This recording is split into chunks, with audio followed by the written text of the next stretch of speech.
Conferencia del Pueblo, completa en Palacio Nacional, con subtítulos, closed captions, en español, claros y de gran tamaño, garantizando la accesibilidad para personas con discapacidad auditiva o aquellos que prefieren consumir el contenido en entornos silenciosos o mediante lectura. David Kershenovich Stalnikovitz, secretario de Salud de México, presenta Vacuna contra el sarampión. Eduardo Clark García Dobarganes, subsecretario de Integración y Desarrollo del Sector Salud, presenta Credencial del Servicio Universal de Salud.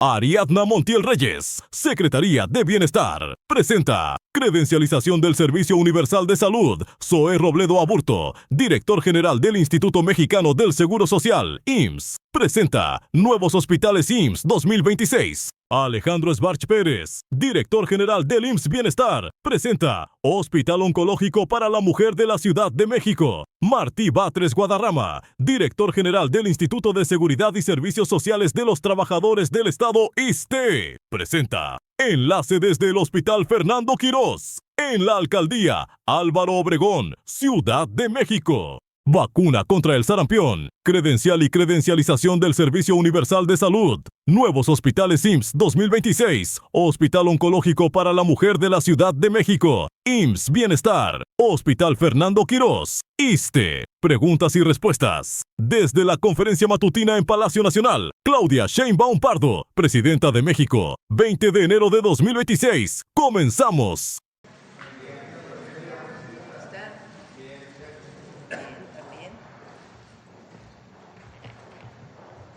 Buenos días. Hoy está con nosotros el Gabinete de Salud.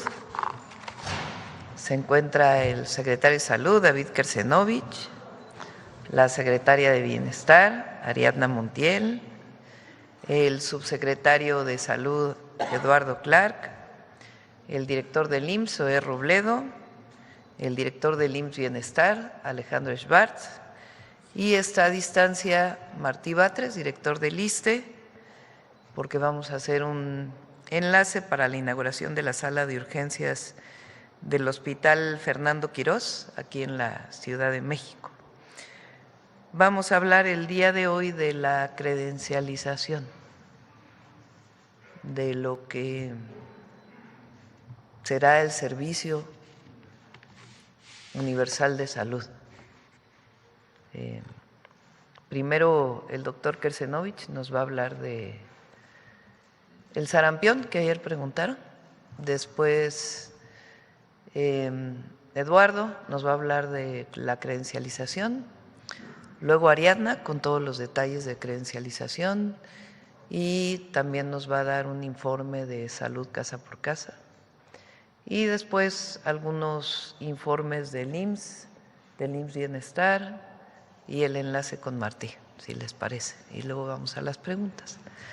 Les informo también que el día de hoy va a venir Mary Simon o Mary Simon. Ella es gobernadora general de Canadá, tiene un carácter de jefa de Estado, es la primera gobernadora general indígena en Canadá y le vamos a dar pues la recepción como jefa de Estado. Viene a platicar sobre todo sobre los derechos de los pueblos indígenas. Entonces, como a la 1 de la tarde viene. Adelante, David. Con su permiso, Presidenta, buenos días a todas y todos. Vamos a dar una actualización de cómo está el brote de sarampión. Les quiero mencionar que Canadá ya perdió su estado libre de sarampión. Estados Unidos también está y solicitó una ampliación de 2 meses y nosotros también nos hemos apuntado precisamente en esos 2 meses para tratar de controlar el brote. Si me pasa la primera diapositiva.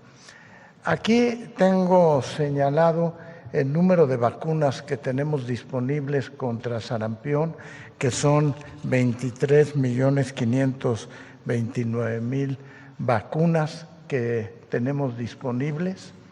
Se distribuyeron en el año de 2025 13,872,000 vacunas y en este 2026 tenemos distribuidas 3,836,000 vacunas. El año pasado adquirimos 10,800,000 vacunas y este año tenemos adquiridas 27,365,000 vacunas. Les menciono estas cifras porque tenemos el número suficiente para vacunas para los próximos 2 años para seguir avanzando en la vacunación de toda la población. La siguiente, por favor. Aquí están las metas que cada uno de los institutos que conforman el sector salud se han planteado para la vacunación. Les recuerdo que tenemos 3 épocas en donde vacunamos. Vacunamos a los niños recién nacidos, vacunamos la segunda dosis y también la dosis de recuperación en aquellas personas que no están vacunadas. Entonces, ustedes ven aquí las cifras de la cobertura dependiendo de cada uno de las edades donde se tiene que vacunar. Si me pasa la siguiente diapositiva, recordarles cuáles son los grupos que necesitamos vacunar en sarampión. Niñas y niños de 1 año y de 18 meses, la población rezagada que no haya recibido la vacuna con anterioridad de 2 a 9 años, todo el personal de salud, el personal educativo, muy importante que ha tenido que ver con el brote, los jornaleros agrícolas que se mueven en distintas partes del país y también tomamos la decisión de la aplicación de una dosis 0 a niñas y niños de 6 a 11 meses de edad. ¿Por qué la dosis 0? Para no esperarnos hasta que tiene 1 año. Fuera del brote, la primera vacuna se pone a los 12 meses, pero en medio del brote hemos adelantado una dosis 0 a niñas y niños de 6 y 11 meses de edad. La siguiente, por favor. En total, hasta el momento, hemos aplicado 11,853,684 dosis, o sea, un número importante, y eso dentro de los 3 periodos que tienen que ver con la vacunación para alcanzar a la población que no había recibido la vacuna, fundamentalmente, y esa es la razón que se presenta en las Américas, tiene que ver con lo que surgió en COVID, en donde no se aplicaron las vacunas a todos los niños, tanto en Canadá, en Estados Unidos, como en México y en muchos otros países. En Europa sigue siendo también importante el número de casos que tienen sarampión. Aquí en esta diapositiva está puesto en verde aquellos que ya hemos alcanzado vacunación superior a 95%, en amarillo la vacunación que tenemos de 85 a 95% y lo que está en rojo es todavía población que requiere aplicación de vacuna. Eso lo vamos a ver más claro en la siguiente diapositiva, en donde pueden ver lo que está en verde en los distintos estados, lo que está en amarillo y los esfuerzos que estamos haciendo en donde falta aplicación de vacuna. Fundamentalmente hemos avanzado en la tercera dosis que tenía que ver con los pacientes que no habían recibido la vacuna. ¿Dónde tenemos el brote actualmente más importante? Tiene que ver con el estado de Jalisco, con Chiapas, y son de los 2 sitios que mayor número de casos tienen. Les voy a mostrar como un ejemplo, en Michoacán, Guerrero también tienen un número significativo de casos. Les voy a mostrar a continuación el estado de Jalisco, que es en el que estamos teniendo el brote más importante en la actualidad. En lo que se refiere a la primera dosis, hemos aumentado de 65 a 85% la vacunación contra la primera dosis en el estado de Jalisco. En lo que se refiere a la segunda dosis, la siguiente, por favor, hemos aumentado de 64% a 89%. La meta es llegar al 95% de la población. Y en la tercera dosis hemos aumentado de 61% a 84%. Seguimos con acciones distintas de incrementar la vacunación para llegar también al 95%. En Chihuahua, donde empezó el brote, está ya prácticamente controlado. En esta última lámina, lo que les señalo es, tenemos identificado las zonas de Jalisco donde tenemos actualmente el brote, y ahí lo que estamos haciendo son dos acciones que son muy significativas. Una, que cuando se detecta un caso de sarampión, inmediatamente se hace un barrido en 25 manzanas alrededor donde ocurre el caso, y también hacemos un barrido vacunal en general, tanto en la zona urbana como en la zona rural. Independientemente de que se otorgue o no el estado de liberación, la meta que tenemos claramente es llegar al 95% de la vacunación en toda la población, porque esa es la única manera de controlar el sarampión. Les recuerdo que es un virus que es mucho más contagioso que COVID. Es un virus, COVID se transmitía, un enfermo podía contagiar a 4 personas. En el caso de sarampión, un enfermo puede contagiar a 15 o 16 personas. Y además, si se sale de un lugar donde estuvo en contacto, el virus permanece por 2 horas si vuelve a entrar un agente ahí. Ese es el riesgo más importante, es la transmisión que tiene el virus. Eso sería el informe de cómo estamos.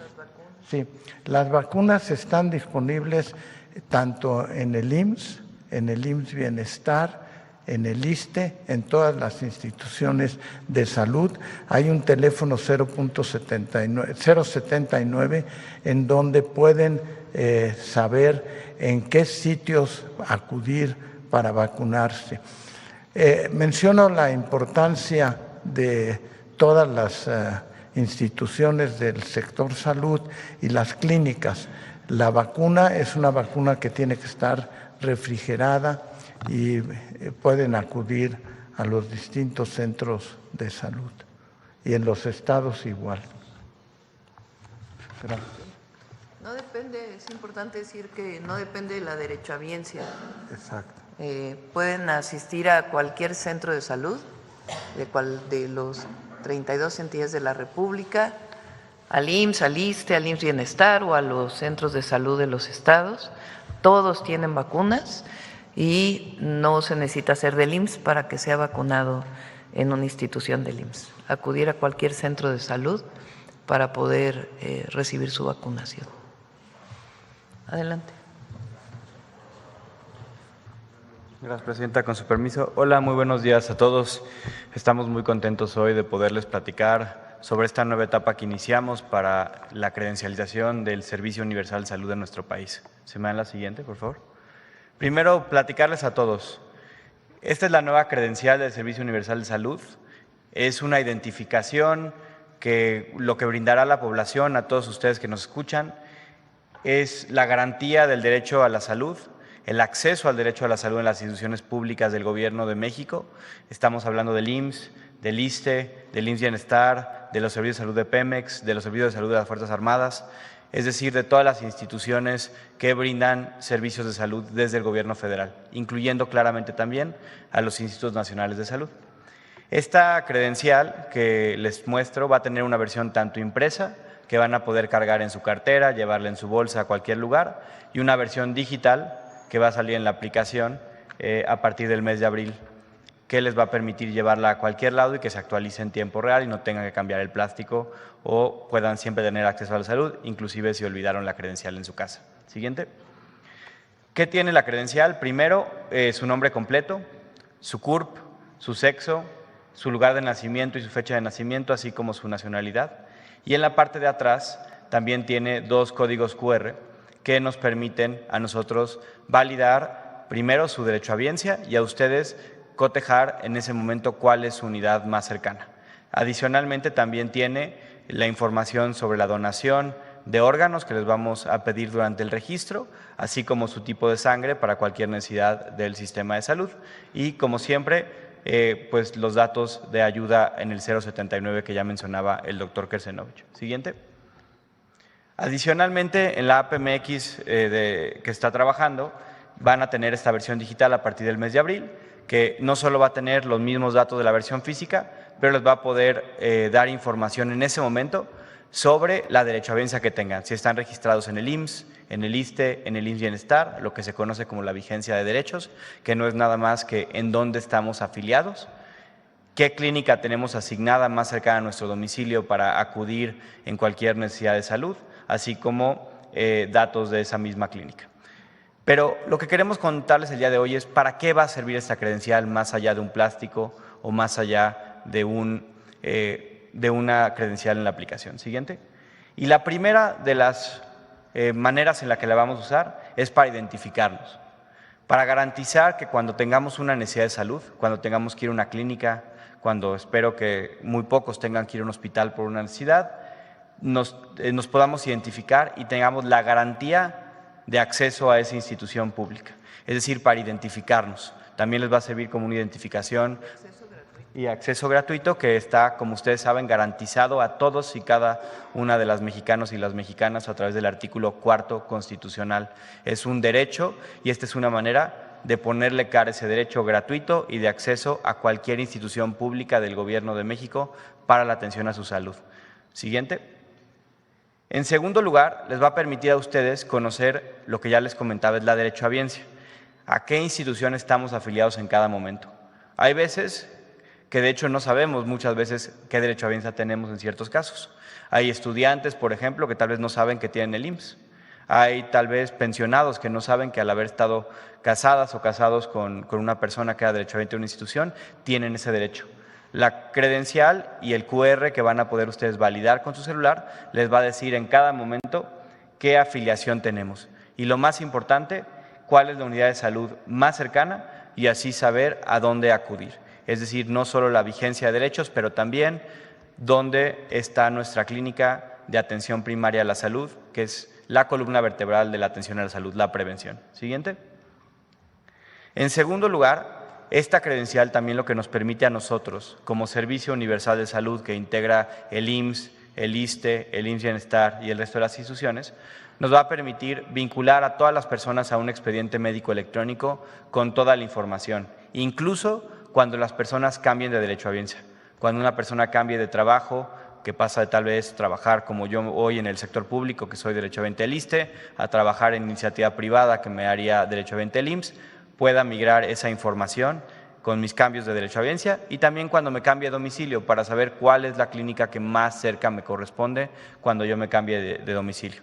Y lo que estamos trabajando dentro del Gobierno de México es que de esta manera las personas puedan tener siempre, independientemente de dónde se atiendan, acceso a su historial clínico para que cuando cambien de derechohabiencia su médico o médica lo pueda revisar, su historial de citas de atención, su historial de estudios y su historial de recetas de medicamentos. La credencial es una manera de vincular toda esta información a la persona, no hacia la derechohabiencia que tengamos en un momento u otro. Siguiente.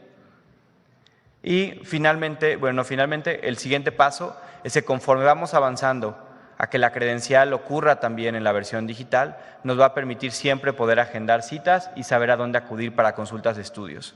Una estrategia de la cual les daremos más detalles próximamente tiene que ver justo con lo que la presidenta ha mencionado. El Servicio Universal de Salud significa que las personas puedan elegir a qué clínica acudir si una les queda más cerca o es más conveniente.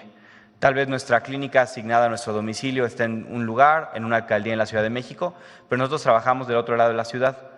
De esta manera, poder hacer citas en la que más nos corresponda si queremos ir tal vez a una cita cerca de nuestro trabajo, en una unidad de salud que no es la que originalmente nos correspondía, pero que ahora vamos a poder tener acceso a través de la universalidad del servicio de salud. Siguiente. Y finalmente, y una de las actividades más importantes que la población debe conocer es que esta universalización del servicio de salud, a la cual vamos a tener acceso a través de nuestra credencial, nos va a facilitar a nosotros, al IMSS, al ISSSTE, al IMSS Bienestar, es decir, los que estamos del lado del gobierno y que tenemos que garantizarle a todos los mexicanos el acceso a la salud, el intercambio de información, cuando una persona acuda a poder checar cuál fue el historial médico previo, de tal manera no tener que repetir estudios, no tener que preguntarle información adicional, poder tener esa información para tomar mejores decisiones y garantizar el intercambio de servicios, que es que toda la infraestructura del Gobierno de México en el sector salud se pueda intercambiar para darle el mejor servicio a las personas y no dependa de la derechohabiencia que tenemos en ese momento. De esta manera, la credencial del Servicio Universal de Salud que hoy estamos anunciando, lo que hace es darle cara, darle visibilidad, garantizarle el derecho a todos los mexicanos de una atención universal, gratuita y de calidad en el Gobierno de México. Y con el permiso de la presidenta, le pasaría la palabra a la secretaria Ariadna Montiel para que nos platique cómo va a ser el proceso de registro que inicia ya el 1 de marzo. Muchas gracias.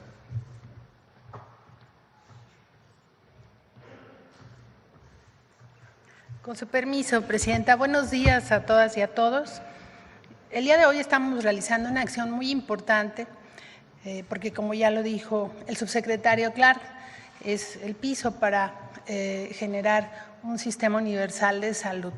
Y para ello hay que intercambiar información y nosotros con el programa de salud casa por casa tenemos ya un sistema donde el sector salud puede analizar el avance de consultas que tenemos ya, del que vamos a platicar adelante.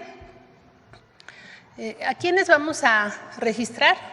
A toda la población en México, incluidas las niñas, los niños, los jóvenes, los adultos y los adultos mayores. En 32 estados, 2.478 municipios y en los estados federalizados será con quienes se iniciará, que son 98 millones de mexicanos y mexicanas. Adelante. ¿Cómo lo vamos a hacer? Se van a instalar módulos de bienestar similares a los que instalamos cuando registramos a los adultos mayores o a los beneficiarios de los programas de bienestar y que se les convoca a través de un calendario. Se van a colocar 2.365 módulos en esta primera etapa de los estados federalizados. Vamos a participar 14,000 compañeros de la Secretaría de Bienestar, servidores y servidoras de la Nación. Vamos a contar con 9.791 estaciones. ¿Qué es una estación? Es el equipo de registro de las huellas y las fotografías y en general de todos los datos y se tendrán esos equipos desplegados en todo el país para hacer el registro. Adelante. ¿Qué tenemos que llevar para hacer este registro? Esto es muy importante. El acta de nacimiento con CURP. Ya se puede acceder de manera digital para descargar el acta de nacimiento en el caso de los menores de edad. También debemos de llevar una identificación oficial con fotografía y CURP, como puede ser el pasaporte, la credencial para votar, la cartilla militar. Esto para los mayores de edad, que son quienes ya cuentan con una identificación oficial. Un comprobante de domicilio legible, esto es importante. Nosotros que tenemos ya la experiencia del registro de los derechohabientes de los programas de bienestar, esto es importante porque siempre una buena captura del registro significará una buena atención al derechohabiente. Esto para el caso de los mayores de 18 años y de los menores de edad también. Y la identificación, en el caso de las niñas y los niños, o menores de 18 años, para ser exactos, los podrá registrar el padre, madre o tutor. Ellos deberán registrarse primero que los menores de edad. Es decir, si yo acudo al módulo, me registro yo primero y después mi hija, para que los menores de edad tengan un padre, madre o tutor que sea quien los registre, sobre todo al no contar ellos con una identificación oficial propia. Y muy importante, el calendario será por letra, como ya venimos acostumbrados a realizar los registros, pero en el caso de las niñas y los niños podrán registrarse con sus papás, aunque su primer letra no sea la que corresponde ese día. Pongo un ejemplo. Yo soy Ariadna Montiel Reyes y mi hija se llama Sofía Villarroel. Entonces, ella acudirá conmigo el día de la M, pero ella es de la letra V. Entonces, de esa manera eficientamos el tiempo, sobre todo de las mujeres, que somos quienes más realizamos estos trámites de nuestros hijos. Adelante. El procedimiento para el registro. Vamos a llegar al punto, se hace la revisión de los documentos, que se tengan de manera correcta, se les ordena como se requiere en el momento de la captura para eficientar el tiempo ya efectivo en el registro.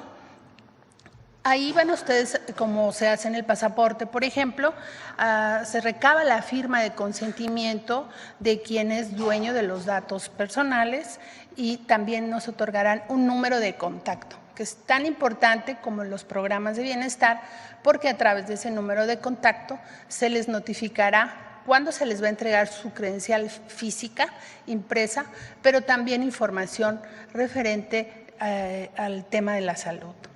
Se les tomará la fotografía y las huellas dactilares para el efecto del registro y ahí concluye esta parte en el módulo. Posterior se les hará una llamada o se les enviará un mensaje de texto para decirles de su cita para recoger la credencial impresa. Esto sucederá 6 semanas posterior a su registro en el módulo. Habrá que ir por la credencial nuevamente y ahí concluye el trámite. Una vez que han recogido la credencial impresa, va a venir un código QR y ahí podrán descargar la credencial digital. Esto es muy importante porque, como lo ha explicado el subsecretario Eduardo Clark, el servicio será portable. Se podrán cambiar de derecho a biencia, pero siempre se accederá al servicio de salud porque es un derecho. Adelante. Vamos a empezar primero el 2 de marzo con un grupo de 14 estados y después el 23 de marzo otro grupo. En el primer grupo del 2 de marzo, Baja California Sur, Campeche, Hidalgo, el Estado de México, Michoacán, Nayarit, Puebla, San Luis Potosí, Sinaloa, Sonora, Tamaulipas, Tlaxcala, Yucatán y Zacatecas. Y el día 23 de marzo, Baja California, Chiapas, Ciudad de México, Colima, Guerrero, Morelos, Oaxaca, Quintana Roo y Veracruz. Esta división es en medida de la llegada de los equipos y también la definición de los estados es un tema operativo, meramente logístico. Adelante. Ahora, ¿cómo nos vamos a registrar? Esto es muy importante. Ya conocemos todos cómo nos vacunamos, que fue a través de un sistema de letras, y cómo lo hacemos para los programas de bienestar. Este es un calendario de marzo a diciembre y en el próximo enero, en un año, si es necesario, ampliaremos la fecha. Y aquí les traemos el calendario mes por mes. Por ejemplo, en el mes de marzo iniciaremos el 2 de marzo y los lunes la letra A y B les tocará registrarse. Y el martes a la letra C, el miércoles la letra D, E y F y tiene sus días, el jueves tocará la letra G, el viernes de la H, I, J y K y los rezagados el día sábado de estas letras, porque pues trabajamos y a veces no podemos ir entre semana y el sábado que tenemos el descanso, pues podemos irnos a registrar en los rezagados de esas letras. Después, en el mes de marzo, la letra M también se registrará los lunes, pero el 9 y el 23. La letra N, Ñ, O, P y Q será el martes, pero el 10 y el 24. La letra R los miércoles, el 11 y el 25 de marzo. El jueves la letra S, T y U del 12 y 26 de marzo. El viernes de la letra V, W, X, Y y Z, el viernes 13 y el viernes 17. Y los rezagados de este bloque de letras, los sábados 14 y 28. De esta manera lo organizamos para prestar un mejor servicio. Si lo hiciéramos en una sola semana todas las letras, pues tendríamos saturación de las personas. Y tenemos un tiempo de ejecución respecto al número de equipos y está calculado para que podamos atender a todas y a todos con el tiempo adecuado. Y cada mes tiene su calendario, si quieren pasarlo así rápido: abril, mayo, junio, julio, agosto, septiembre, octubre, noviembre y diciembre. Ya hemos contado también los días inhábiles, sobre todo los que son de semana larga, ¿no?, que se intercambian por un viernes o por un lunes, están contemplados en el calendario. Y decirles que los módulos que se van a instalar se van a publicar previo a la llegada del día 2 de marzo. Se está trabajando en ello porque son espacios que vamos a ocupar durante un año y estamos en la gestión con las autoridades de los 3 niveles de gobierno, y se va a publicar pues en la página de la Secretaría de Salud. Esto se ha hecho en conjunto con el equipo de la Agencia de Transformación Digital, con Gobernación, con el Registro Nacional de Población, con la Secretaría de Salud, y nosotros apoyaremos en la parte operativa del registro. Esto respecto al tema de la credencial. Y les vamos a presentar los avances del programa de salud casa por casa. Al día de ayer hemos realizado ya 10.270.000 consultas domiciliarias médicas de manera gratuita a los adultos mayores y a las personas con discapacidad. Iniciaremos la segunda visita ya de este número de derechohabientes que han sido consultados. Ya tenemos toda la historia clínica que se está integrando a todo este sistema de salud. También en su credencial de salud podrán acceder a su historia clínica que se ha levantado a través del programa Salud Casa por Casa. Adelante. Hemos atendido en digamos, el cierre al mes de diciembre. Nosotros iniciamos las visitas en el mes de junio y en este semestre hemos atendido 4.683 emergencias, en donde les puedo asegurar que hemos salvado la vida de las personas. Hemos encontrado personas descontroladas en su tensión arterial, en su diabetes, el control de su glucosa o otras condiciones, y algunos en estado de abandono, postración. Y creo que el programa, el haber salvado estas vidas, pues nos ha permitido también profundizar en la relación y coordinación con todo el sector salud, que sirva el momento para agradecerles porque nos han atendido a todos los pacientes en urgencias y emergencias. Adelante, y estas son fotografías del trabajo que realizan nuestras enfermeras y médicos en la visita que se realiza a los domicilios de nuestros derechohabientes. Es cuanto. Buenos días.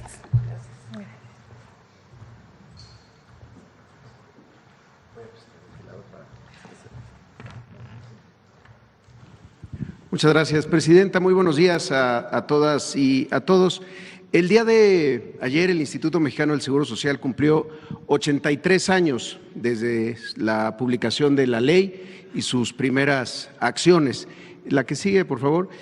Y el crecimiento, en particular en los hospitales del IMSS, en esos 83 años, ha tenido una evolución marcada en 3 grandes etapas.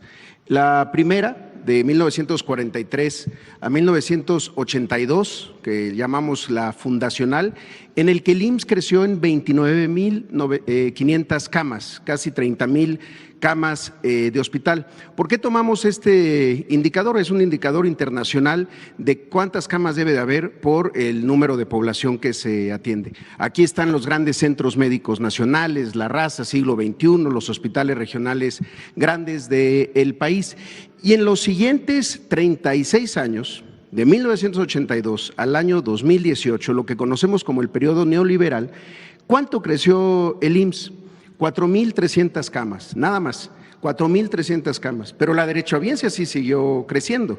Ahí es en donde se explica muchas veces cuando observamos niveles de saturación o tiempos de espera prolongados. Sin embargo, afortunadamente, con la llegada de la Cuarta Transformación, se vino un movimiento de recuperación de lo público.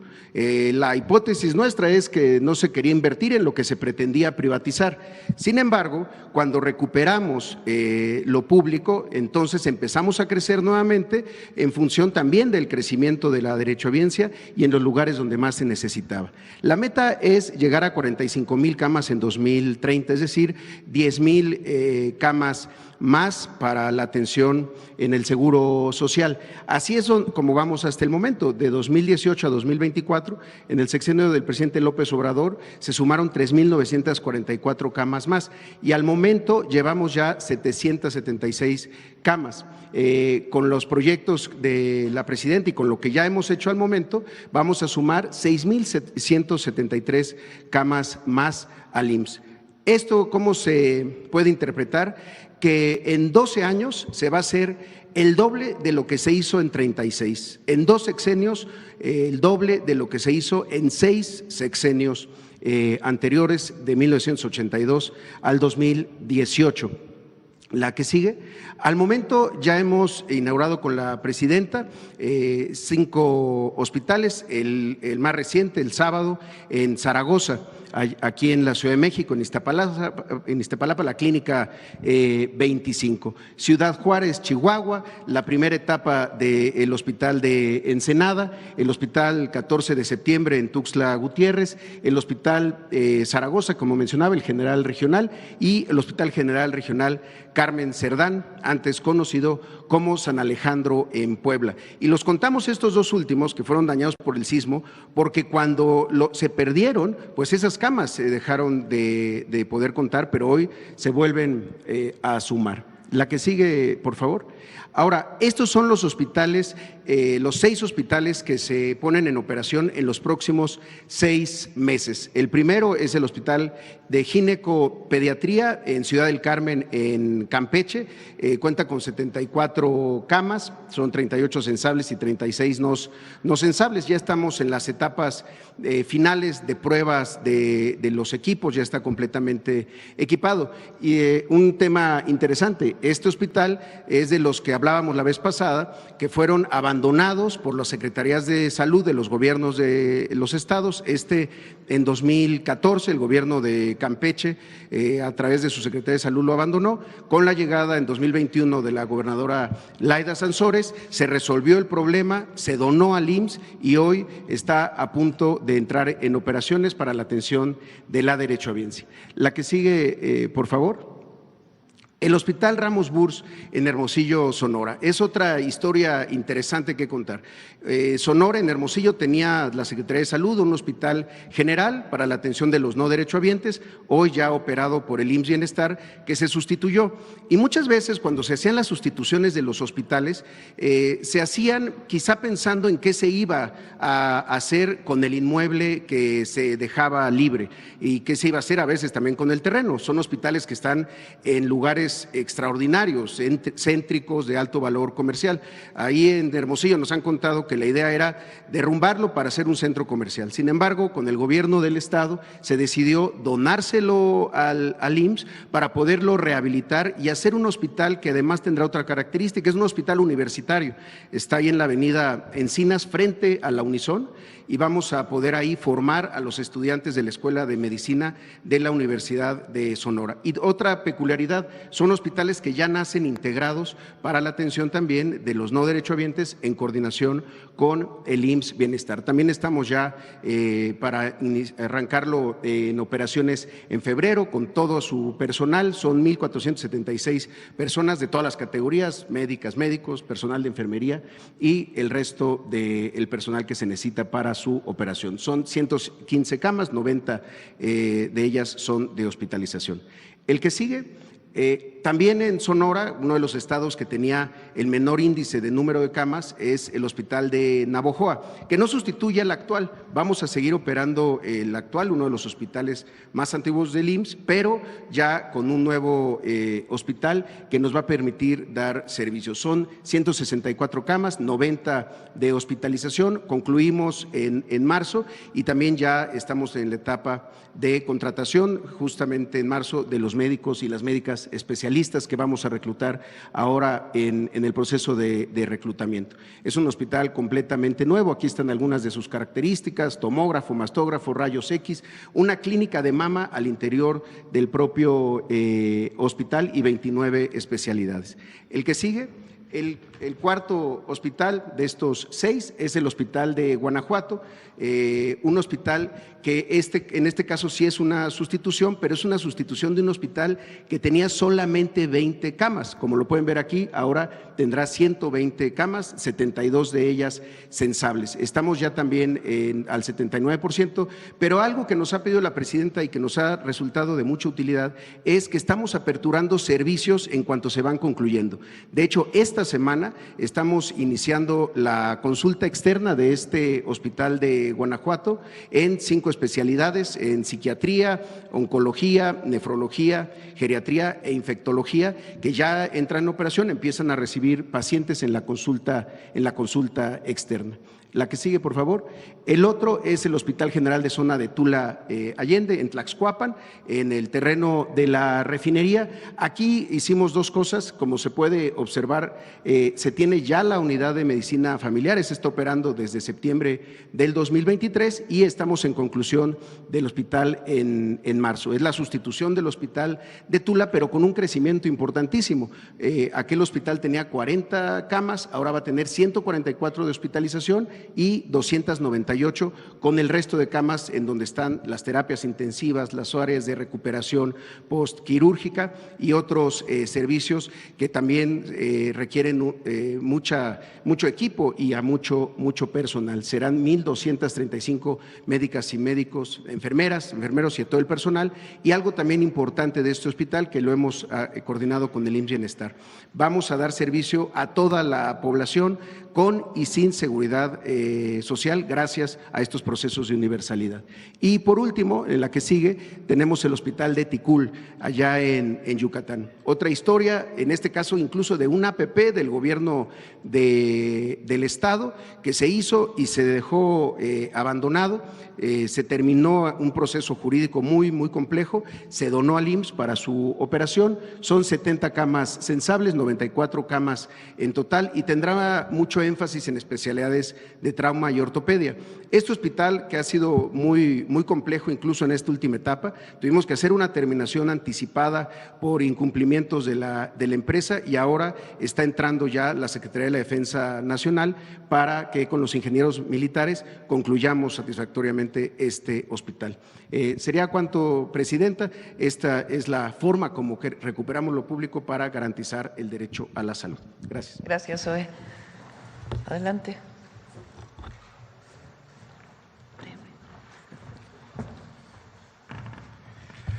Con su permiso, Presidenta, compañeros de gabinete, muy buenos días tengan todas y todos.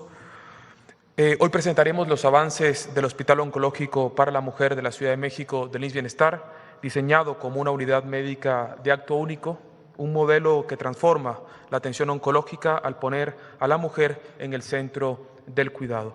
Este hospital forma parte del compromiso del Gobierno de México y de nuestra presidenta, la doctora Claudia Sheinbaum Pardo, de garantizar atención gratuita, universal y de calidad para todas las mujeres. Siguiente, por favor. El modelo de acto único elimina la fragmentación de la atención oncológica. Es una forma integral de atención en el que la mujer resuelve todo su proceso de atención a la salud, de atención médica en un solo espacio, en un solo lugar. Esto significa que en una sola unidad se integra toda la ruta clínica oncológica, desde la detección, el diagnóstico, el tratamiento, el seguimiento y la rehabilitación, todo con un solo equipo integral responsable. El objetivo es claro: garantizar la continuidad del tratamiento, reducir los traslados y evitar la fragmentación de la atención. La conclusión de la obra está programada para el 14 de febrero del 2026. Siguiente, por favor. La inversión supera los 220 millones de pesos, priorizando los componentes con mayor impacto clínico, como 3 mastógrafos de alta capacidad, con posibilidad de realizar más de 6.000 tamizajes al año por equipo, fortaleciendo la detección oportuna. Además, estos mastógrafos tienen la capacidad para realizar biopsia, lo que nos va a permitir avanzar de manera inmediata de la sospecha al diagnóstico. Algo muy revolucionario es que se va a contar con una unidad de patología robótica que va a reducir los tiempos de confirmación diagnóstica en más del 50%, garantizando resultados completos en menos de una semana. Siguiente, por favor. El modelo de acto único y este hospital está diseñado para obtener resultados medibles y exigibles. La unidad nace con tiempos explícitos de atención que permiten garantizar diagnóstico confirmado en menos de 14 días e inicio de tratamiento en un plazo máximo de 30 días. Esto lo hacemos porque estamos convencidos que menos espera significa menos abandono y, por supuesto, mejores resultados para nuestras queridas pacientes. Siguiente, por favor. En resumen, con este nuevo hospital no solo estamos ampliando la capacidad de los servicios públicos de salud con el IMSS Bienestar, sino que estamos organizando la atención para resolver por completo en una sola unidad y con continuidad clínica. Esto incluye oncología médica, oncología quirúrgica, genética médica para identificar cáncer hereditario y permitir incluso acciones preventivas en el círculo familiar, psicología, psiquiatría y cuidados paliativos. Algo también muy importante es que este hospital nace con algo que hemos llamado la visión médica integral, que incluye rehabilitación y un proceso que contempla actividad física supervisada, yoga y acompañamiento psicológico desde la confirmación diagnóstica hasta el egreso. Esto es muy importante. Los estudios han demostrado que esas intervenciones ayudan a reducir los efectos adversos, incluso de la quimioterapia y de otros tratamientos, favoreciendo el bienestar físico y emocional de nuestras pacientes. Por último, hoy anunciamos que una vez que el tratamiento oncológico haya concluido, las mujeres serán referidas a nuestro hospital de referencia para la atención de cirugía plástica, para cirugía reconstructiva, y se ofrecerá una reconstrucción mamaria total y adicionalmente totalmente gratuita.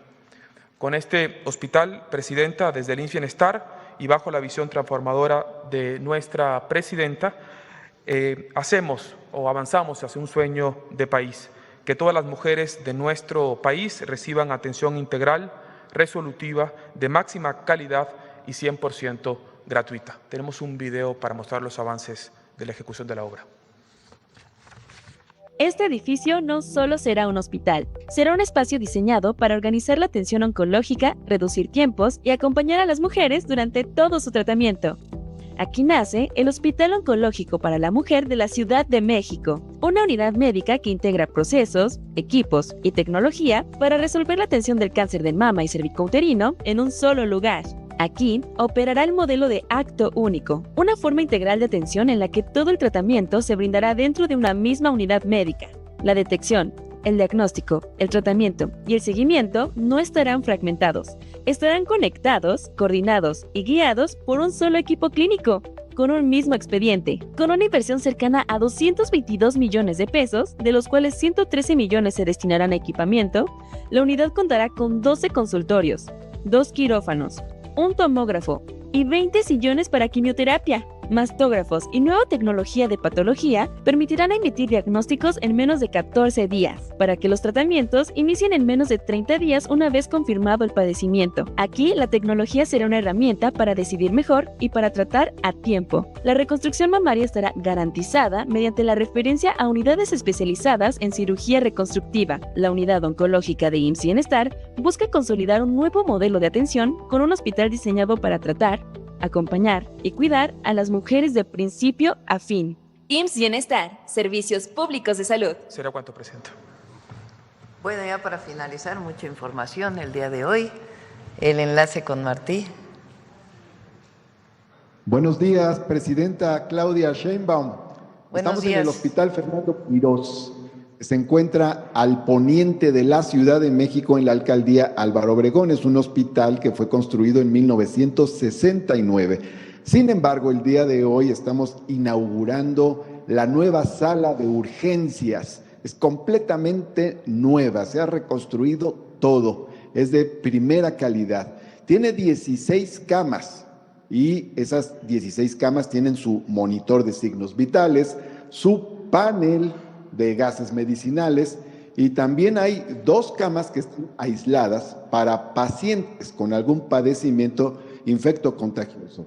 Hay además 2 salas de choque que tienen su carro rojo, tienen sus desfibriladores y otros equipos y además contamos con 4 equipos en los 4 consultorios de urgencias, en el consultorio ginecológico y en la sala de curaciones. Todo esto ha implicado una inversión de poco más de 60 millones de pesos y el día de hoy empieza a funcionar esta sala o área de urgencias aquí en el Hospital Fernando Quirós. Con ello damos un mejor trato a nuestra derechohabiencia, seguimos mejorando la institución y salvamos vidas. Vamos a ver un video, Presidenta, donde se muestra lo que se ha hecho en este lugar. Gracias, Martí. La nueva área de urgencias para adultos del Hospital General Dr. Fernando Quirós Gutiérrez del Instituto de Seguridad y Servicios Sociales de los Trabajadores del Estado se encuentra lista para iniciar operaciones en beneficio de más de 197,000 derechohabientes.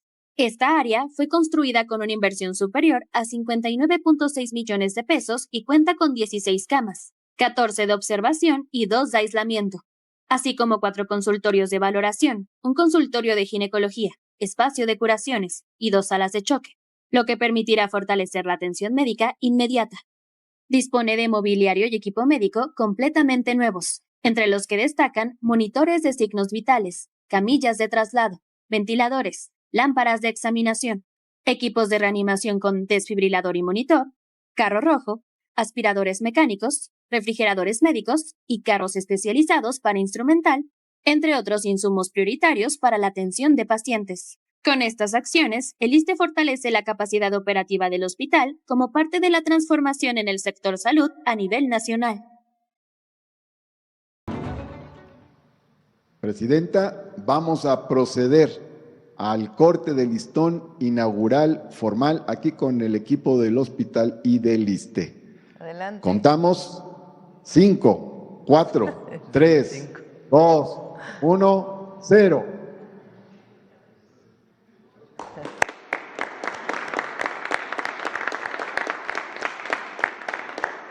Felicidades, Martí. Aquí está todo el equipo del hospital, muy contentos porque está muy bonita esta sala de urgencias, de muy buena calidad, dignifica el trabajo y dignifica la atención a la derechohabiencia. Un abrazo, Presidenta, felicitaciones. Gracias, Martí. Bueno, ahora sí, las preguntas, mucha información. Solo déjenme decirles de la credencialización del Servicio Universal de Salud. Inicia el 1 de marzo, se va a llevar a cabo durante todo el año, de marzo hasta diciembre. El objetivo es que todas las mexicanas y mexicanos tengan su credencial del Servicio Universal de Salud. En los siguientes años, 26, 27, 28, evidentemente vamos a ir fortaleciendo los 3 sistemas de salud principales, el IMSS Bienestar y el ISSSTE. Hay estados que aún no se adhieren al IMSS Bienestar. En esos casos, pues es el Servicio de Salud Estatal. Depende de cada gobernador si incluye el Servicio de Salud Estatal o sencillamente se queda entre el ISSSTE y el IMSS. Va a depender de cada gobernador. De todas maneras, nuestro objetivo es que todas las mexicanas y mexicanos queden credencializados. ¿De qué le sirve al ciudadano, a la gente, esta credencial o de qué le va a servir?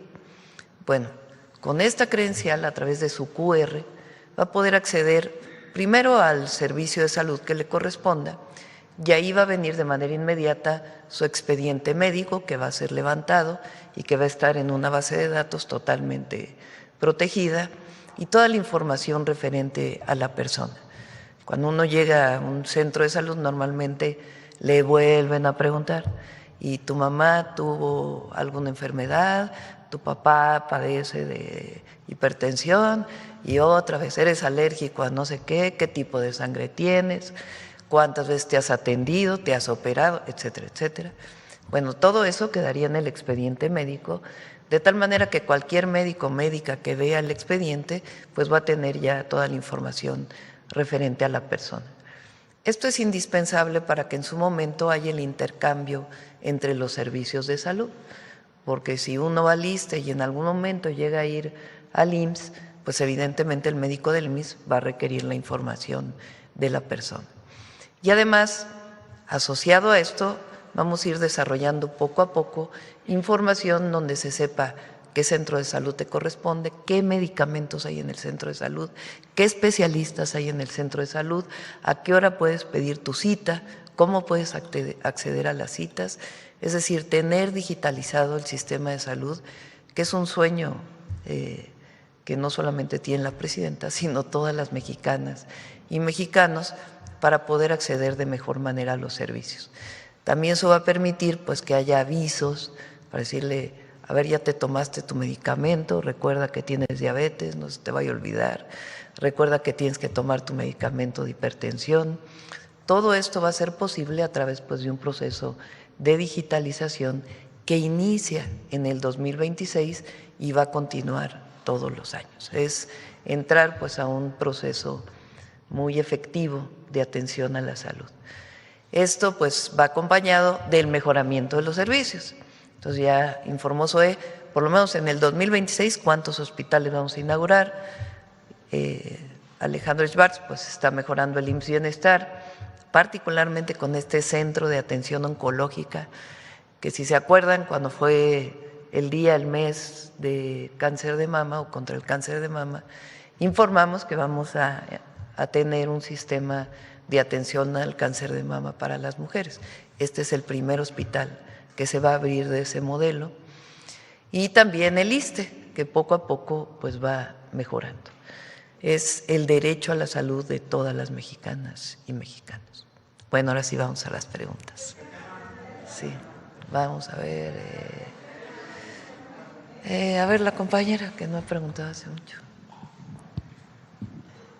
Buenos días a todos. Sandra Aguilar, de Grupo Informativo. Presidenta, ¿cuánto va a costar este programa? ¿Cuál va a ser la inversión para este programa de credencial del Servicio Universal de Salud? ¿En cuánto tiempo se pretende, Presidenta, tener al menos al 100% pues afiliada a la derechohabiencia? Y en ese sentido también surge una duda en este tema. Cuando se acude o cuando alguna persona acuda de urgencia a alguna instancia o alguna clínica que no le corresponde, se me ocurre, por ejemplo, embarazo, ¿se va a seguir atendiendo en esta clínica? ¿Le van a dar seguimiento? ¿Tendrá que regresar? Y sobre todo el tema de saber si los medicamentos se van a seguir surtiendo a donde acudió de urgencia, ¿tendrá que regresar a su clínica? En ese sentido, bueno, en el tema de salud, estas preguntas tendría. A ver, es muy importante lo que preguntas. Primero viene el proceso de credencialización y poco a poco vamos a ir avanzando en el sistema universal. Este año sigue siendo la atención de acuerdo a tu derechohabiencia. Si eres del IMSS, en el IMSS, si eres del ISSSTE, en el ISSSTE, si eres del IMSS Bienestar, en el IMSS Bienestar, o en su caso, en los servicios de salud estatales. Ahora, hay servicios de urgencia que por obligación tienen que atender en cualquier lugar. Si llega una mujer a Un lugar, aunque no tenga tu derechohabiencia y está en urgencias, pues tiene que ser atendida o referida de inmediato o llevada a su centro de salud o a su hospital. O sea, desde este momento ya hay servicios de urgencia que se atienden. Pero este año sigue siendo cada quien en su entidad. Todavía no avanzamos. Es decir, necesitamos la credencialización para poder avanzar. Les voy a explicar, a lo mejor tiene su chiste este tema. Si te atiendes, supongamos que soy del ISSSTE y me voy a atender en el IMSS. Bueno, el IMSS, ¿de dónde recibe su recurso? Pues de los trabajadores que están afiliados al IMSS, de los patrones y del gobierno federal. Si es un derechohabiente del ISSSTE, en su momento el ISSSTE le tendrá que pagar al IMSS la atención de ese paciente para que no se vayan a descompensar pues los servicios de salud. Para que eso ocurra, se tiene que hacer lo que llamamos una cámara de compensación, que todo sea automático. Entonces cada mes ya se sabe, oye ISSSTE le debes al IMSS tanto, oye ISSSTE le debes al IMSS Bienestar tanto, de que atendiste a una persona que no correspondía con tu servicio de salud. Todo eso tiene que ser un proceso de digitalización, se tiene que hacer de manera automática. Cuando fui jefa de gobierno hicimos eso para los sistemas de transporte público. La tarjeta esta de movilidad integrada que ustedes tienen aquí en la ciudad, que se pueden subir al Metrobús o se pueden subir al metro o se pueden subir incluso en algunos casos al transporte concesionado o al trolebús, esa información va a una base de datos. Y después, cada mes se dice, oye Metro, te toca tanto, oye Metrobús, te toca tanto, oye Trolebús, te toca tanto. Entonces, el proceso de digitalización es necesario para entrar a un sistema de este tipo que permita que ninguna entidad se descompense, sino que los recursos pues van yendo adecuadamente a cada una de ellas. Porque por ley el IMSS pues solo puede atender a sus derechohabientes. Podría atender a otro si le pagas el servicio. Claro que todo esto pues tiene que irse desarrollando poco a poco. Primer paso, credencialización. El costo, Presidenta, la inversión. Alrededor de 3.500 millones de pesos de las credenciales y los equipos. ¿Y para cuándo se tiene pensado o planeado, inicia ya esta primera etapa en el mes de marzo? 1 de marzo al 31 de diciembre de 2026, etapa de credencialización. La información que dio hoy Ariadna, pues la vamos a seguir dando en la mañanera para que la gente sepa a dónde tiene que irse a credencializar para poder acceder pues al Servicio Universal de Salud.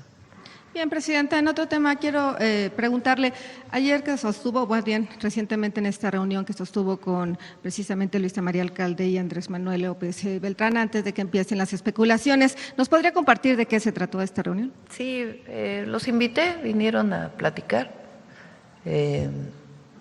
no los había visto hace tiempo y esencialmente tiene que ver, pues me buscaron y los saludé. Eso es todo.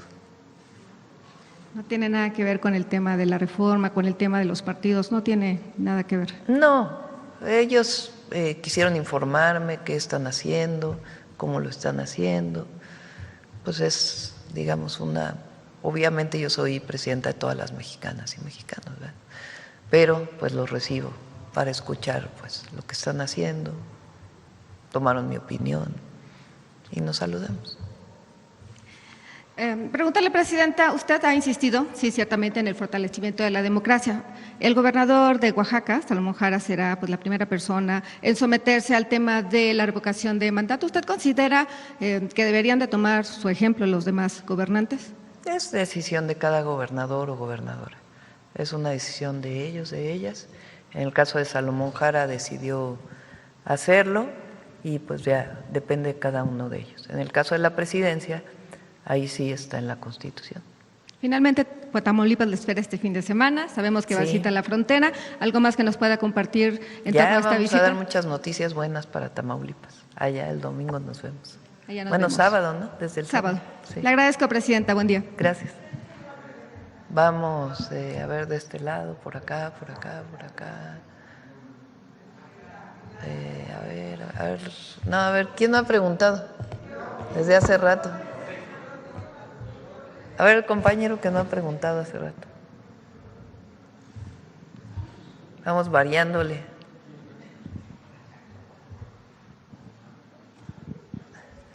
Buenos días, Presidenta. Jorge Salcedo del Sol de México. Preguntarle, ya que mencionaron este tema del sarampión, que ya no podría ser como digamos que Estados Unidos o Canadá posiblemente pierdan esta salvaguarda, por decirlo de alguna forma, de casos de sarampión. Queremos preguntarle si habría algún sistema que estarían coordinado con estos países rumbo al Mundial de la FIFA 2026 para ver cómo es que se podrían pasar los casos de esta u otras enfermedades entre fronteras en ese periodo. Sí, efectivamente venimos trabajando en forma conjunta. Desde que empezó el brote hemos estado en contacto con la Organización Panamericana de la Salud, que es la que finalmente tiene que calificar la manera en que se controla el brote. Tenemos programado una reunión para la primera semana de abril, en donde cada uno de los países va a presentar cómo ha actuado y procedido para controlar el brote. El mensaje muy importante es vacunarse. El mensaje, no hay otra manera de controlarlo más que de vacunarse. No debe de afectar para la Copa Mundial. Lo que se decidirá en esa reunión de abril es si será necesario vacunarse o no. Hasta este momento, cualquier persona que vaya a viajar, la recomendación, no la obligación, la recomendación es que esté vacunado precisamente contra el sarampión. Entonces sí hay una comunicación estrecha con la Organización Panamericana de la Salud, incluso hemos tenido visitantes de ellos supervisando todo el proceso. Y en este mismo sentido preguntarles, ¿para cuándo se buscaría llegar al 95% de cobertura? ¿Hay alguna Quisiéramos llegar lo más pronto posible y es muy importante que la población vaya precisamente a vacunarse.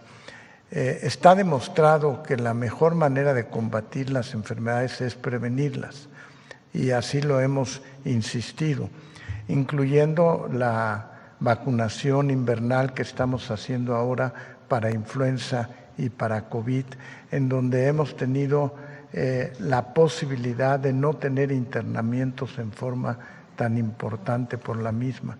Entonces hay que recordar que la mejor manera de atacar una enfermedad cuando es posible prevenirla es la cosa más eficiente que podemos tener.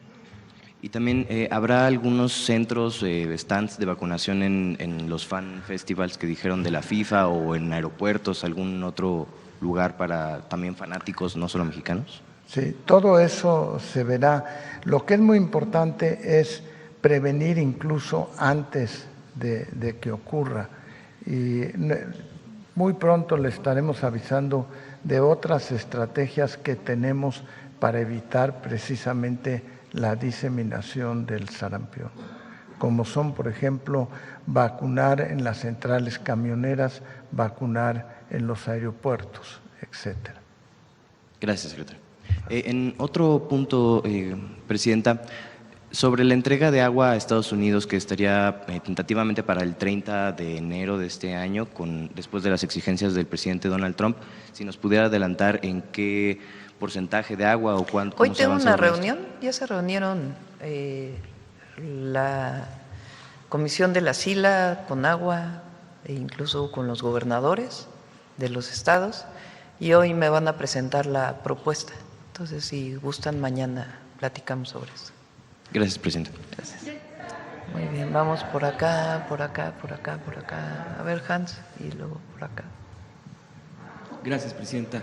Hans Salazar, de Noticiero en Redes. Preguntarle sobre este mismo tema de la credencialización para la universalización del servicio de salud. Si nos pudiera dar un poco más de detalle usted o alguno de los servidores públicos que están junto a usted sobre los estados donde no está el IMSS Bienestar particularmente, pues las demás instituciones son a nivel nacional, bueno, todas son a nivel nacional, salvo estos estados donde gobierna otro signo partidista. Ahí es donde muchas veces hay dudas con respecto a este tipo de credencialización, cómo poder explicarle también a la gente cómo dar este servicio, porque muchas veces si en el nivel estatal del servicio de salud no les atienden correctamente o sienten que no es una atención adecuada, nos han dicho, pues es que entonces que nos pudiéramos tener alguna alternativa. Sabemos perfectamente que ellos tienen sus propios recursos. Aquí, ¿cómo explicarle a la gente, Presidenta? El IMSS Bienestar te adhieres al IMSS Bienestar de forma voluntaria. No están incorporados al IMSS Bienestar Nuevo León, Coahuila, Durango, Jalisco, Querétaro, Aguascalientes, Chihuahua y Guanajuato. Esos 8 estados. ¿Cuál es la diferencia? En esos estados sigue un sistema en donde cada estado tiene su propio sistema de salud. En los otros estados ya está federalizado. Es un sistema en donde la federación pues incorporó a todos los sistemas estatales y se hace pues de manera muy eficiente. Tenemos muchos estudios de lo que ha significado el IMSS Bienestar antes y después del IMSS Bienestar. Bueno, la credencialización del Servicio Universal de Salud pues dependerá de cada estado, si quiere incorporar a su servicio estatal. Por ejemplo, en, digamos, Querétaro, se credencializaría a los que tienen IMSS e ISSSTE. Si el gobernador del estado de Querétaro dice yo sí quiero entrar, pues entonces también se credencializaría a los de su servicio de salud. ¿Qué condición tienen que tener? Que sea gratuito, porque en algunos estados todavía se siguen cobrando algunos servicios. Tiene que ser gratuito. Entonces depende pues del gobernador del estado o gobernadora del estado, porque en esos estados está descentralizada todavía por ley los servicios de salud. En los otros de manera voluntaria se incorporaron al IMSS Bienestar. Mucho se ha polemizado principalmente por parte de, obvio, quienes gobernaban antes en gobiernos del PRI y del PAN, el seguro popular, que al ya no existir el seguro popular se cayó en pedazos el servicio de salud. Ese es el discurso de ellos. Y ahora, obvio, con la nueva credencialización que se anuncia ya con estas etapas, preguntar qué diferencia igualmente, ¿no?, para la población en esta narrativa negativa que se ha hecho contra los servicios de salud, contra todo este sistema que se está levantando. Ya se han explicado aquí sobre los hospitales, los centros de salud que se han recuperado, pues tantas cosas, los médicos especialistas. ¿Qué diferencia hay de ese entonces, el famoso Seguro Popular en su entonces, con ahora este nuevo proceso de la universalización?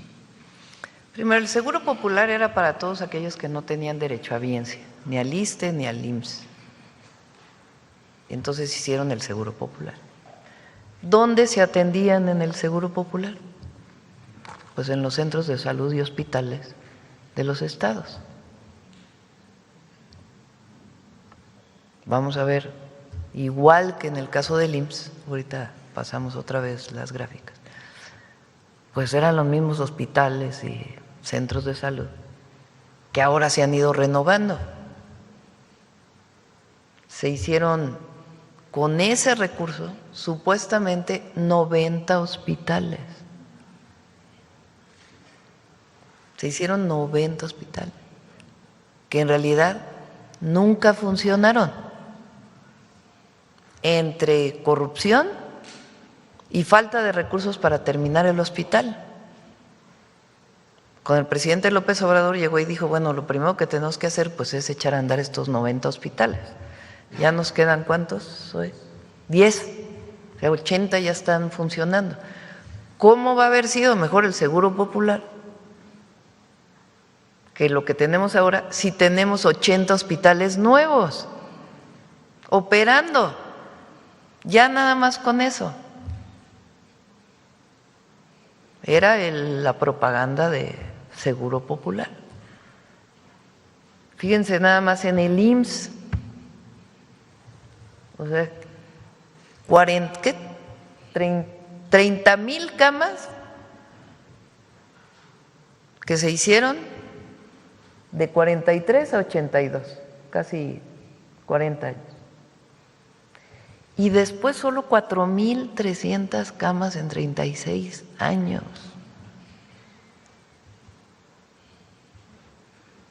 ¿Cómo? Pues claro, la saturación, crece la población, no hay nuevos hospitales, pues se saturan los que existen. ¿Qué vamos a hacer nosotros? El presidente hizo 3,944 camas, que algunas de ellas estamos inaugurando todavía, y nuestro objetivo es hacer 6,173 camas, 10,000 en total en 12 años.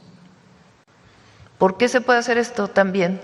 Pues porque aumentó el salario mínimo, porque se quitó el outsourcing y eso le da al IMSS más recursos y con esos recursos se hacen más hospitales. Ahora imagínense la contratación para que funcionen, la contratación de médicos, enfermeras, para que funcionen 80 hospitales que antes no funcionaba. Pues ¿cómo va a ser mejor el servicio de antes que el de ahora? Que los medicamentos. Ahora se accede a todos los medicamentos que están definidos por los llamados PRONAMS, por los protocolos de atención médica. Antes solamente te daban un grupo de medicamentos básicos, lo demás no estaba incluido en el Seguro Popular. Entonces es mucha propaganda de lo que supuestamente era el servicio de salud antes. Y muchos recuerden que le pagaban a los privados. Los hospitales. Pues sí, donde no había servicio se le pagaba al privado. Entonces, ¿qué estamos haciendo nosotros? Fortalecer el sistema de salud pública. Y nos interesa no solo los hospitales, sino el primer nivel de atención. Por eso el salud casa por casa. Las y los mexicanos tenemos un problema grave, que es la alimentación y el sedentarismo. Se promovió también durante todo el periodo neoliberal el consumo de productos chatarra. Y eso ha generado un problema de enfermedades en la población, diabetes, hipertensión, que afecta a los riñones. La cantidad de hemodiálisis que se hacen en México es impresionante. Entonces, acompañado de eso, todo el sistema de prevención que estamos haciendo y de atención temprana, salud casa por casa, vive saludable, vive feliz en las escuelas, el quitar la comida chatarra de las escuelas. ¿Por qué? Porque no podemos seguir pues creciendo. Mientras crece la población, nos hacemos mayores con estas enfermedades. Entonces es un sistema integral de salud pública. Eso no existía antes. Y por más que digan de los medicamentos, hoy se tienen medicamentos de cáncer en todos los centros de atención, si acaso falta 1 o 2 medicamentos, y hay intercambio de servicios para poder llevar los medicamentos. Los centros de salud del IMSS Bienestar, con las rutas de la salud, tienen los medicamentos de los 200, ¿cuánto? 147 medicamentos que fueron definidos por los médicos especialistas, que son los que se deben usar, y vamos avanzando. En este punto, Presidenta, de la atención a la gente, Ahorita recuerdo perfectamente que hace un mes un doctor que ahora pues lo atienden en uno de los hospitales públicos, me decía, todo está muy bien, pero hay una observación que me hacía y ahorita lo planteo. Cuando estaban analizando algo que estaban sobre su salud, dice, se me salió la lágrima porque yo estaba hablando con la persona que estaba leyendo mi estudio y ni me volteaba a ver. O sea, está muy bien el servicio. Dice, la verdad es que agradezco, me lo decía, dice, pero me comentaba que eso es en general, que se tiene que caminar hacia la humanización. Dice, yo entiendo que a veces solamente te van a leer la radiografía o qué sé yo. Dice, pero a veces esa parte o la gente misma que acudimos a un servicio y desde la entrada nos da que me va a decir no, o espero que me atienda y que, es decir, desde que uno va a pedir informes o a la cita correspondiente, esa parte de la humanización de los que atienden, no solo el servicio, los médicos, las enfermeras, etcétera, sino también el propio personal, esa parte trabajarla. Y yo preguntarle esa parte cómo se ha platicado con la gente, porque este mismo proceso creo que de privatización de décadas deshumanizó a la misma gente o personal, no a todos afortunadamente, pero hay una parte que se vuelve muy insensible con la gente y como un rechazo inmediatamente o ahorita te atienden, déjame ver, molesta y dice, lo que queremos es que por lo menos nos, decía este doctor, creo que si en esa parte nos dijeran la misma información, pero de manera respetada, con dignidad, decía él, sería creo que un paso también hacia allá del propio sistema y creo que también eso se está combatiendo por parte de este sistema universal. ¿Esa parte cómo se está moviendo, Presidenta? Sí. Ocurre lo que dices, pero también hay que reconocer que yo que tanto cuando fui jefa de gobierno como ahora que visitamos hospitales y cuando pregunto, porque pregunto a la ciudadanía cómo te trataron, cómo recibiste la atención, también hay, la gran mayoría yo diría de los médicos, enfermeras, enfermeros, todo el personal atiende a la gente con mucho respeto y reconocimiento, cariño incluso, en muchos de los casos. ¿Qué estamos haciendo para este fenómeno que dices? Que muchas veces tiene que ver con lo rutinario de la atención, no del médico necesariamente, pero de quienes atienden en primera instancia. Es el programa que presentamos de trato digno. No sé si alguien de ustedes quiere hablar sobre el tema de trato digno. Soy luego. Sí, muchas gracias, Presidenta. Y efectivamente, es uno de los temas en el que tenemos que seguir trabajando, en esta relación entre el personal y los pacientes, los ciudadanos, los derechohabientes. Y en ese sentido, como nos lo ha instruido la Presidenta, y además estamos convencidos de esto, por un lado, se está fortaleciendo mucho toda la parte de la capacitación y los agentes de trato digno, tanto las técnicas de atención y orientación al derechohabiente, las TAOD que existen en el IMSS, estos kioscos, estos módulos en donde se pueden acercar a pedir información, a gestionar muchas veces alguna falta de alguna atención, incluso temas de medicamentos. También creemos que la seguridad laboral de los trabajadores va a derivar siempre en una seguridad en el paciente y en un mejor trato.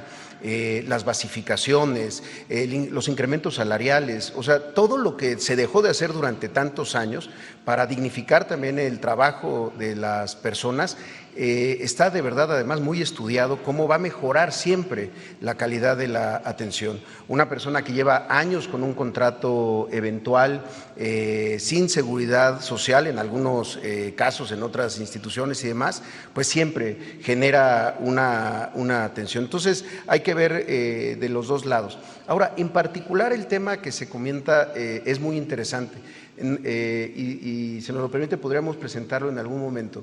Que tiene que ver justo en el momento de la consulta. Tenemos un programa que se llama Mírame a los ojos, que es tal cual cómo facilitamos con tecnología la posibilidad de que la interacción en el interrogatorio entre la médica o el médico y el paciente sea mucho más humano. Lo que comentaba la presidenta, ya contar con un expediente clínico electrónico va a mejorar mucho la calidad de la consulta, porque toda esa información que antes se tenía que volver a repetir o pedirle a las personas, a ver, déjame ver tu receta o déjame ver el estudio que te hicieron, ya está sistematizado. Pero además, esto de Mírame a los ojos tiene que ver con un comando de voz, es decir, el médico o la médica que va haciendo la nota médica a la hora, la va redactando, eso es lo que está haciendo en la computadora, ya puede hacerla con el comando de voz sin necesidad de teclear, pues. Entonces, es tecnología que cada vez es mucho más accesible y permite justamente ese contacto visual que muchas veces pues interpreta como frialdad o desinterés, indiferencia, y a veces no lo es, a veces es que están trabajándolo ahí. Tenemos que seguir mejorando siempre los temas de trato, porque no es una opción el trato digno, no es, como se decía antes, sonríe y saluda, no, eso también hay que hacerlo, desde luego, pero el trato digno tiene que ver con derechos humanos. Muchas veces no se sabe que al maltratar a alguien lo que se está haciendo es discriminarlo o es un acto de racismo también en muchas ocasiones. Entonces, la verdad que hay mucha motivación por parte del personal de capacitarse y entrar en esta nueva dinámica de trato digno. Gracias. Por último, Presidenta, si me permite otro tema rapidísimo, lo de la reforma política. Usted ya lo ha expresado, incluso viene el tema de su revisión en las cámaras y lo procedente. Hemos estado platicando, compañeros, sobre esto y analizábamos cómo han venido los procesos de las reformas políticas en nuestro país. Una de las que más se menciona, porque han sido varios cambios, fue la de los 70s. En la época de López Portillo, Reyes Heroles estaba en gobernación, que fue uno de los que se encargó de esta reforma. Se llamó la apertura democrática. La apertura democrática, sí, que es cuando viene esto de una presión, porque no fue una concesión del gobierno que un día se le ocurrió y dijo, ay, vamos a darle más participación a actores políticos sociales, sino que fue un proceso incluso en esa década, la llamada Guerra Sucia, esto de la represión brutal contra grupos sociales, campesinos, estudiantes, que venía desde antes, pero ahí se recrudeció con el tema de las armas y todo esto que pues conllevó a ese momento. Después hubo más, pero principalmente yo quisiera comentar esta parte, porque ahora con esta reforma que se plantea y que se estaría pues revisando por parte de las cámaras como una posibilidad para poder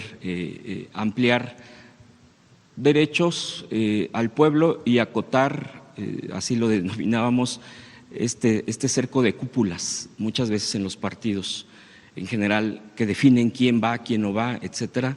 Esto de los plurinominales que también se ha discutido, que es una de las cosas que más se discute, y lo de los dineros.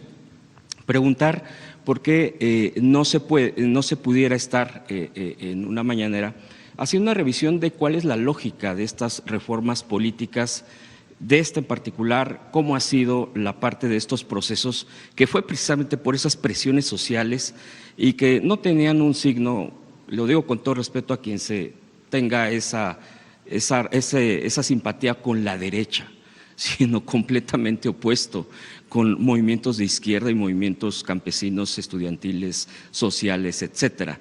Y que ahora la narrativa igualmente de la derecha, que es quien está en la oposición y que sabe que no ha podido avanzar en sus propios objetivos, pero pone la narrativa opuesta como si fuera un retroceso e incluso peor que si fuera de los 70s. Entonces, ¿por qué no explicar toda esta parte y dar señalamiento a estos cambios en el país, Presidenta, para comprender más el momento de la reforma hacia dónde vamos. Sería mi última y le agradezco. Tienes razón. Hasta México vivió durante años lo que se llamó el Partido de Estado, que era el PRI. Durante pues la segunda, no solo, digamos desde Calles, evidentemente, y luego con el general Cárdenas, el Partido Nacional Revolucionario, y luego se convirtió en Partido Revolucionario Institucional. Era un partido de Estado, así se le llamaba, porque ahí estaban involucrados todos los sindicatos, el sector empresarial, el sector de los trabajadores, y todo estaba integrado pues en el Estado mexicano. Aun cuando hubo una época muy importante de derechos sociales, pues ahí lo vimos. La creación del IMSS, la creación del ISSSTE, la educación pública. Fue un régimen muy autoritario, de mucha represión. No se permitía que en los sindicatos llegara alguien que no fuera del PRI a dirigir el sindicato, cualquiera que esté fuera. Ahí se dieron el movimiento de ferrocarrileros, de electricistas, que buscaban que alguien distinto al que nombraba el presidente fuera secretario general de un sindicato. Ahí estuvo Galván en la corriente democrática del SUTERM, en el caso de los electricistas, o Campa y otros de los ferrocarrileros. Los maestros, que buscaban la democracia sindical o mejores derechos sociales, y eran reprimidos. Todo el periodo del Partido de Estado se caracterizó por un profundo autoritarismo. Su cúspide, digamos, aunque había habido represión de médicos, de ferrocarrileros, de maestros, de electricistas, fue la represión de 1968 contra los estudiantes, que se organizaron por un conflicto que hubo en una preparatoria y que después se fueron organizando, que fueron reprimidos y se fueron organizando para pedir la desaparición del cuerpo de granaderos, para pedir la liberación de los presos políticos. Estaba preso entonces Valentín Campa, Vallejo, a ver si me acuerdas tú, José Alfonso, y termina en la represión de Tlatelolco, donde pues disparan contra los estudiantes y a la dirección del Consejo Nacional de Huelga la encarcelan. Ese es, digamos, un momento cúspide. Ese fue el gobierno de Díaz Ordaz. Fíjense, López Mateos nacionaliza la electricidad y tiene un discurso nacionalista muy reconocible, pero reprimió a maestros, a organizaciones sindicales que querían, o trabajadores que querían democracia sindical. Es muy autoritario. Cuando llega Echeverría en el 70, pues ahí se plantean la posibilidad de abrir por la presión de la gente, de los movimientos sociales diversos, y que participaran otros partidos políticos, porque solamente estaba el PRI, el PAN y algunos partidos que habían creado como pues apéndices en realidad del PRI. El PPS tuvo en su tiempo pues alguna participación, pero los demás pues eran apéndices. Entonces abren para que los partidos pequeños se puedan registrar y participar en las elecciones, entre ellos el Partido Comunista Mexicano. A eso se le llamó la apertura democrática. Y se permitió que participaran y que dependiendo del porcentaje de votación tuvieran diputados plurinominales. Ahí se inició. Para las minorías. Después vino la reforma política con López Portillo, donde se avanzó más, pero tienes razón de que no fue una concesión del gobierno, fue producto de una movilización popular muy intensa, exigiendo democracia. Después viene, digamos, un quiebre muy importante que es 1988. Porque el neoliberalismo inicia en 1982 con Miguel de la Madrid. Un sexenio de mucha inflación, recortes en el gobierno. Además se atravesó el sismo del 85, donde el gobierno tardó mucho en atender a la gente. Entonces, en el 88, un grupo del PRI dice, porque entonces, ¿quién decidía quién era el presidente? El dedazo, así se llamaba, el dedazo del presidente. Entonces el presidente saliente, por dedazo elegía al que venía. Los tapados. Sí, eran los tapados, porque era, pues, ¿quién puede ser? ¿Quién sabe? Y entonces el presidente decidía a su sucesor, o sucesor porque eran puros hombres. Y luego en el 88 viene un quiebre, porque dentro del PRI, el ingeniero Cárdenas, Porfirio Muñoz Ledo y Ifigenia Martínez, principalmente ellos y otros, dicen, a ver, que ya no haya dedazo, que se elija democráticamente al candidato del PRI, que se elija de otra manera. Y Miguel de la Madrid dice no. Y eligen a Salinas como candidato del PRI.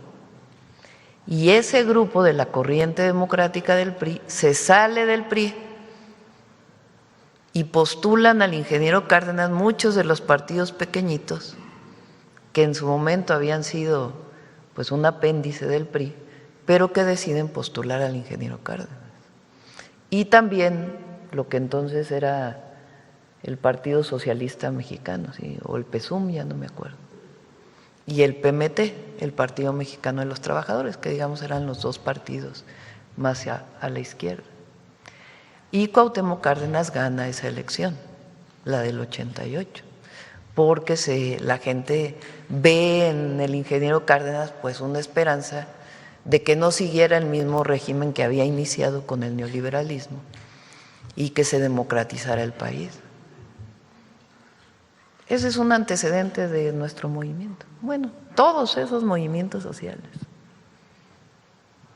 Ahí viene un fraude electoral, la caída del sistema y muchas movilizaciones populares, muchísimas contra el fraude electoral, muchísimas. Ahí se forma el PRD después de esa elección, en el 89. Pero del 89 al 2018, pues hay una historia, ¿no? En el 94, pues es el magnicidio de Colosio. En el 2000, la gente piensa que Fox es una alternativa y vota por Fox. Después viene la traición a la democracia de Fox, porque en realidad, pues él es el que organiza el desafuero contra López Obrador. López Obrador en el 2000 gana la Ciudad de México y Fox, siendo presidente, no quiere que López Obrador sea presidente. Así de sencillo. Quería que siguiera el PAN gobernando. Y desde entonces ya venía el PRIAN, desde Salinas de Gortari se empezaron una alianza entre el PRI y el PAN, porque compartían el proyecto de nación. Y entonces, en el 2004 viene el desafuero, para cargarle un delito a López Obrador, que además no cometió, para que no pudiera participar en la elección del 2006, porque ya las encuestas ya lo daban, porque había hecho tan buen trabajo en la ciudad que ya las encuestas lo ponían hasta arriba. Entonces, Desafuero le inventó un delito por haber abierto una calle, un hospital. Fíjense, Fox, el que habla de democracia, fue el que le inventó el delito a AMLO. Él y su camarilla, ¿no? Porque ya estaba Salinas de Gortari ahí y todos, porque antes había sido los videoescándalos y todo eso. Entonces le inventa un delito, lo quieren desaforar, lo desafueran en la Cámara de Diputados y la movilización popular, pero ya en todo el país, ya no solo en la ciudad. Entonces AMLO regresa porque se echa para atrás Fox, porque dice, no, ¿cómo paro esto? Entonces se echa para atrás, AMLO participa en la elección, gana esa elección. En el 2006 la ganó el presidente López Obrador. Y viene el fraude electoral. ¿Quién cometió el fraude electoral? Pues Luis Carlos Ugalde, del que habla hoy de democracia, era el que estaba en el INE. Sí. Fox, que era presidente, y Calderón, que era el candidato del PRIAN en realidad, porque aunque en el PRI estaba Madrazo, que hoy anda todos juntos, pues en realidad era ya parte de eso. Entonces viene el fraude electoral. Fíjense, todos estos que hablan de democracia, que somos nosotros el autoritarismo, todo eso, bueno, pues, ¿quién organizó el desafuero? Fox. ¿Quién organiza el fraude electoral? Luis Carlos Ugalde, que anda en Estados Unidos hablando del autoritarismo del gobierno de México, de la presidenta. Fox, Calderón y todo el PRI. Entonces viene otra vez las movilizaciones. Hacemos un plantón en Reforma. ¡Ay, los medios encima! Sí, pero ¿cómo es posible que cierren Reforma? Y decíamos nosotros, ¿cómo es posible que haya fraude electoral? Nos quedamos ahí varios, ya no sé cuántos días fue el plantón de Reforma. 45, 46 días. 45 ahí durmiendo. Aproximadamente, sí. López Obrador en una casa de campaña aquí en el Zócalo. Viene el grito del 15 y el 16 de septiembre. Fox finalmente, no sé si decidió gritar o ya no. Ya no, ¿verdad? Se fue a Dolores. Se fue. Porque se fue a Guanajuato. Porque aquí, no, y trataron de desalojar el Zócalo, no querían que se diera el grito aquí.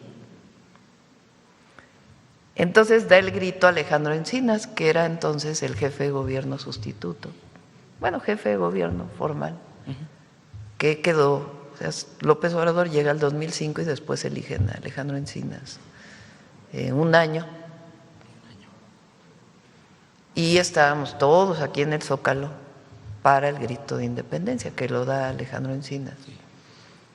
Y le llamamos el grito de los libres.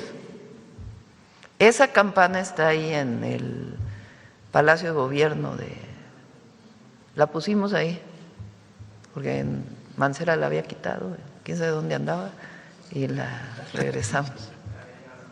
Está ahí, se puede visitar en el Palacio de, ¿cómo se llama? El ayuntamiento, el Palacio del Ayuntamiento. 2006, bueno, fue tal la campaña en contra que la verdad fue muy difícil para todo el movimiento levantarnos de ese proceso. Pero decidimos nombrar, bueno, primero se hace la Convención Nacional Democrática, fíjense, y luego decidimos nombrar a AMLO presidente legítimo. Y le pone doña Rosario Ibarra la banda presidencial. Ahí hay una foto que tengo allá en la oficina, a ver si la ponen. 2006, para que vean quién ha luchado por la democracia siempre. Después de eso, pues seguimos con lo que eran los partidos de entonces. El PRD todavía estaba ahí, ahí estamos. Ahí estoy viendo Está cortada, no sé por qué la cortaste.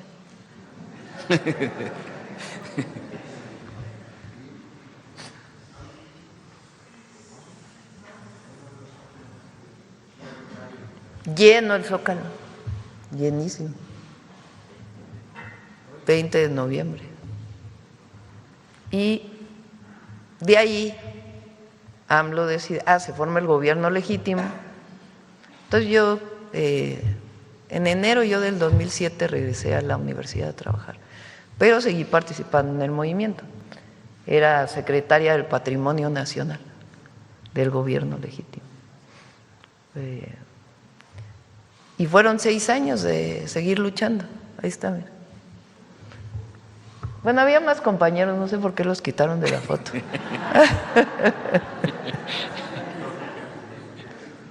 Porque está el gobierno, a lo mejor hay alguno ahí que ya anda en otro lado.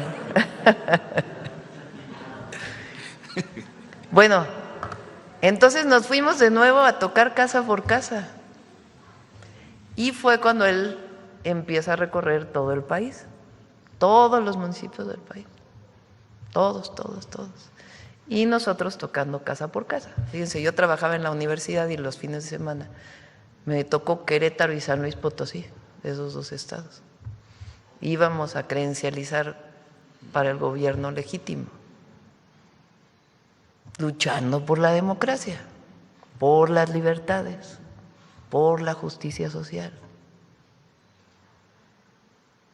Y luego viene el 2012.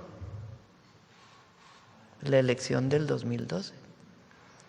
Y ahí viene pues toda la compradera del voto de Peña Nieto. Las tarjetas Monex.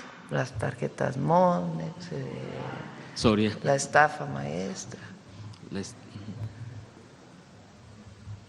fin, mucho dinero, muchísimo dinero en esa elección. Y nosotros consideramos que había sido un fraude, pues porque se compró mucho voto, ¿no? Entonces fue que nos organizamos y decidimos que pues ya el PRD no nos representaba porque ellos firmaron el Pacto por México en 2012 con Peña Nieto. Y ahí acordaron pues la privatización del petróleo, la reforma educativa. Entonces decidimos que pues ya era tiempo de formar un nuevo partido político y se forma Morena. Allí participamos en el 2015 por primera vez. Ahí en el libro que escribí ahí cuento algunas cosas. Y luego, y bueno, obviamente hablo en el libro Gracias también lo cuento. Y en el 18 pues gana la elección Andrés Manuel López Obrador. Ahora, todos estos que hicieron fraudes electorales, todos estos que se convirtieron en el PRIAN, todos estos que fueron parte del modelo neoliberal, que empobreció al pueblo, los que avalaron el que fraude, quitaron derechos, sí, los que avalaron el fraude, ahora son los paladines de la democracia. Y ahora ellos son los que nos dicen a nosotros autoritarios. Estaba viendo ayer que en el Congreso ahora van a organizar un foro que se va a llamar autoritarismo contra democracia. Pero ¿quiénes son los autoritarios? Más bien hay que organizar uno que se llame Democracia y Defensa de la Nación contra los vendepatrias, ¿verdad? Los que andan yendo allá a Estados Unidos a ver si les hacen caso. Y al final, ¿qué es la democracia? El gobierno del pueblo. No se nos olvide eso. Porque parece que la democracia es que todas las élites estén representadas en el gobierno. No. es el pueblo. Esa es la definición de democracia. Gobierno del pueblo. Lincoln decía, gobierno del pueblo, para el pueblo y por el pueblo. Entonces, ¿cómo va a haber democracia sin pueblo? Eso no existe. Entonces, ¿cuál es el planteamiento de la reforma? Pueblo, pueblo, pueblo. Gracias, presidenta. Ya me pasé. Gracias. Ya fue mucho. Ya nos vamos. ¿Eu? El hospital de Sonora. Ya vamos a ir pronto a Sonora. Vámonos. Gracias a todos. Buen día.